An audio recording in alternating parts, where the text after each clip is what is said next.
भोले बाबा माता पार्वती को कथा सुनाते हैं कि पार्वती जी एक बात बताऊं, भगवान के बाल लीला में बड़े बड़े महापुरुष आए, बड़े बड़े सिद्ध महात्मा विरक्त सब कोई आए और मैं भी गया। मैंने भी चोरी किया तो पार्वती जी ने पूछा आपने चोरी किया? बोले हाँ। कौन सी चोरी किया? और एक कहम निज चोरी सुरगिरि जायति दृढ़मति मोरी। मैं एक चोरी कहता हूं अपनी। पार्वती जी चौंक गई, आपने चोरी की? बोले हाँ। काग भुसुंडी संग हम दो मनुज रूप जाने नहीं को। मैं और काग जी दोनों के मन में हुआ राम दर्शन की इच्छा। हम दोनों चले गए।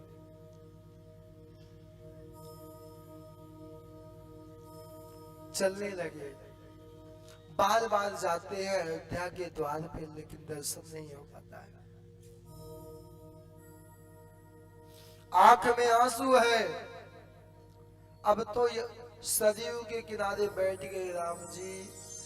जब तक आप नहीं चाहोगे तब तक आपका दर्शन नहीं होगा। दोनों बैठे हुए हैं, गुरु शिष्य। यहां राम जी से भोले बाबा की आंख में आंसू आ गए। एक बात बताऊं, इस बाल लीला में इतनी अद्भुत प्रेम है भोले बाबा का कि कैलाश को छोड़ करके जो निर्गुण सत्ता में सतत चिंतन ध्यान करते हैं उनको भी सगुण की आवश्यकता पड़ती है। जैसे माता और पिता में यदि एक ना हो तो पिता की कमी, माता हो तो पिता की कमी खलती है, पिता हो तो माँ की कमी खलती है। तो यहाँ भोले बाबा बैठे हैं सरयू नदी के किनारे। वहां राम जी ने अब, अच्छा बच्चों में क्या शक्ति है? बच्चे रोते हैं तो माँ सारे काम को छोड़ देती है, चाहे भोजन बनाना हो, चाहे कोई मेहमान आ जाए, कोई भी आ जाए,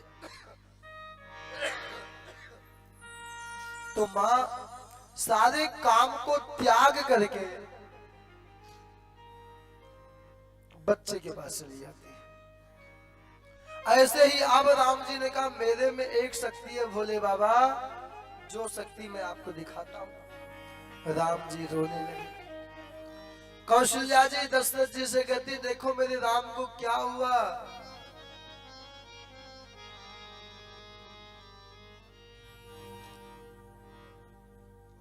वशिष्ठ जी को बुलाए। वशिष्ठ जी त्रिकालदर्शी, समझ गए राम दर्शन की बात, शिव दर्शन की बात है। उन्होंने कहा ऐसा है, नगर में पता करो कोई झाड़ने वाला हो, उसको बुलाओ। दूतों को भेजा कि राजकुमार बीमार है, कोई झाड़ने वाला हो, कोई जादू मंत्र वाला हो, उसे खूब संपत्ति मिलेगा, खूब इनाम मिलेगा। ये बात भोलेनाथ के कान में पड़ी।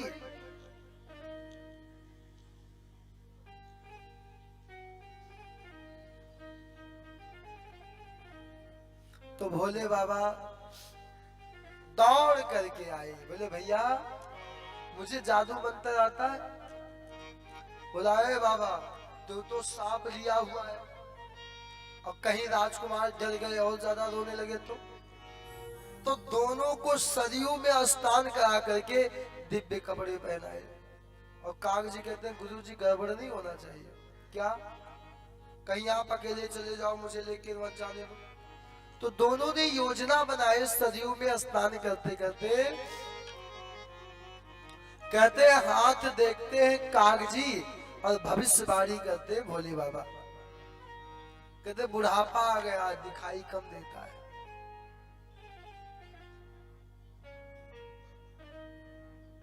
दोनों अयोध्या के माता कौशल्या के भवन में गए और जा करके कहा कि महाराज यहीं से झाड़ा फूका कर दो आप। बोले नहीं, गोदी में हाथ में लेना पड़ेगा। बोले आपको देख के लगता है मामला गड़बड़ हो गया तो? बोले नहीं।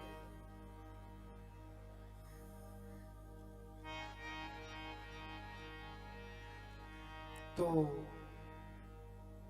हाथ में लिए भोले बाबा और कागजी ठाकुर जी के अंगूठे को अपने मुख में ले लिए। कितनी अद्भुत झांकी है कि भोले बाबा ठाकुर जी को लिए, कागजी ठाकुर जी के अंगूठे को अपने मुख में ले लिए। इसलिए तो गाया है, अरे काग के भाग कहाँ कहिए, हरि हाथों से ले गयो माखन रोटी। कागजी पता है 27 ब्रह्मा का भंडारा खा चुके, उनके सामने उनकी मौत नहीं हुई, 27 ब्रह्मा उनके सामने चले गए। कागजी की इतनी लंबी आयु है। हाथ देखा, जैसे ही ठाकुर जी भोले बाबा की गोदी में गए तो ठाकुर जी का रोना बंद हो गया। लेकिन रोना एक जगह से बंद हुआ, दूसरी जगह आरंभ हो गया। भोले बाबा के आंख में आंसू हो गया। प्रभु आपके 4 भुजा का दर्शन किया, नाना अवतारों का दर्शन, लेकिन ये सुंदर माधुरी दर्शन, ये बड़ा अद्भुत है। कौशल्या जी कहते महाराज कुछ हाथ देखना जानते हैं तो बताइए ना। कहते इनके बड़े बड़े मंदिर बनेंगे, बहुत नाम होंगे, जहां जाएंगे वही आनंद करेंगे, चक्रवर्ती सम्राट होंगे, सुंदर पत्नी आएगी। लेकिन कौशल्या जी ने पूछा महाराज ये बताइए ये राजा कब बनेगा? अब भोले बाबा बोले यदि मैंने कह दिया कि इनका राज्य तो बाद में पहले वनवास होगा तो कौशल्या जी कहीं अभी ना राम नाम सत्य हो जाए। एक बात और बताऊं आपसे, यदि मान लिया जाए, आपसे कहा जाए कि आपका बुढ़ापा बड़ा दुर्गंधमय होगा तो जवानी में जो सुख आएगा उसको भी नहीं भोग पाओगे, बुढ़ापे को याद करके मर जाओगे। यदि आपसे कहा जाए बुढ़ापा अच्छा जाएगा, बड़ा मौज होगा, बहू पांव दबाएगी, चाहे गला ही दबाए, लेकिन फिर भी कहा जाए कि पांव दबाएगी तो बड़े प्रसन्न हो जाएंगे, उसकी याद में तमाम प्रकार के दुखों को सहन कर लेंगे। कहा भैया दोबारा आऊंगा, दोबारा बता के जाऊंगा। भोले बाबा जाने लगे। कागजी कहते प्रभु आप जाइए, मैं नहीं जाऊंगा, मैं अभी राम जी के दर्शन। इसलिए एक बात और है, कुछ समय बीता, नामकरण का समय आया। नामकरण संस्कार की एक विधि है, नाम रखा जाता है। आजकल नाम का कोई मतलब ही नहीं है,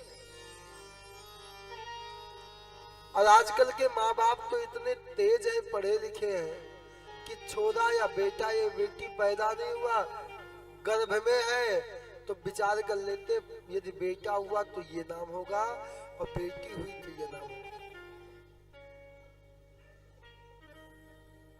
अच्छा आजकल नाम का भी मतलब नहीं है।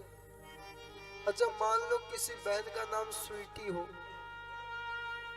तो बचपन में हाय स्वीटी कैसी हो, जवानी में हाय स्वीटी, अच्छा बुढ़ापे में आंख में चश्मा लगा हो, लाठी लेके चल रही हो, कोई कहे हाय स्वीटी।